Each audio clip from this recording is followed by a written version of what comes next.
Kakinada rural మండలం తోరింగిలో గల SC ST peoples welfare association అభివృద్ధికి కృషి చేయడం జరుగుతుందని అసోసియేషన్ నూతన అధ్యక్షులుగా ఎన్నికైన సిహెచ్ కొండలరావు పేర్కొన్నారు.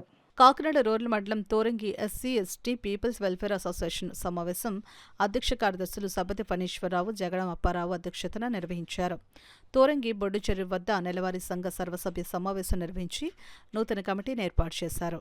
సంఘం సభ్యులు సూచన మేరకు నూతన అధ్యక్షుడిగా సిహెచ్ కొండలరావు, ప్రధాన కార్యదర్శిగా పినిపే బాబులను ఏకగ్రీవంగా ఎన్నుకున్నారు. అదేవిధంగా ఉపాధ్యక్షులుగా ఏ శ్రీనివాస్ సాగర్, కోశాధికారిగా టీ నూకరాజు, కార్యదర్శిగా దడాల వీరప్రసాద్, బల్లా జేమ్స్, కార్యదర్శి ఉండ్రు రాంప్రసాద్ తదితరులను ఏకగ్రీవంగా ఎన్నుకున్నారు. ఈ సందర్భంగా నూతన అధ్యక్ష కార్యదర్శులు మాట్లాడుతూ సంఘం అభివృద్ధికి కృషి చేయడం జరుగుతుందని అన్నారు. త్వరలోనే సంఘం భవనాన్ని ఏర్పాటు చేసే విధంగా చర్యలు తీసుకుంటున్నామని అన్నారు. సంఘం సమావేశంలో పలు తీర్మానాలను ప్రవేశపెట్టారు.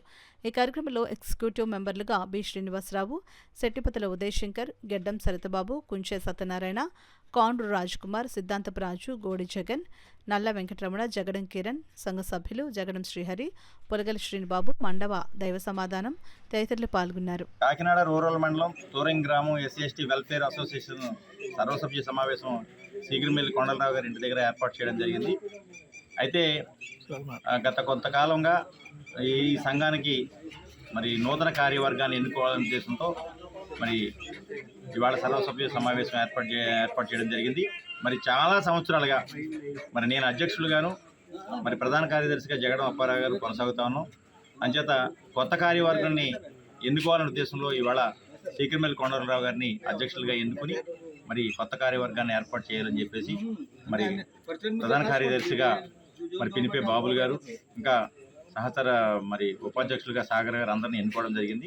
అంచేత ఈరోజు మరి సర్వసభ్యుల సమావేశంలో వాళ్ళకి బాధ్యతలన్నీ కూడా మేము హ్యాండ్ ఓవర్ చేయడం జరిగింది, అప్పారావు గారు మేము కూడా. అంచేత ఈ సంఘాన్ని బలోపేతం విషయంలోనూ ముందుకు తీసుకెళ్లే విషయంలోనూ అలాగే ఈ సంఘం యొక్క ముఖ్య ఉద్దేశం కానీ ప్రధాన అజెండాని దృష్టిలో పెట్టుకుని మీరందరూ కూడా మరి కృషి చేయాలని చెప్పేసి నేను మనవి చేసుకుంటున్నా. అదేవిధంగా మా సహకారం ఎప్పుడూ కూడా మీకు అందిస్తాం.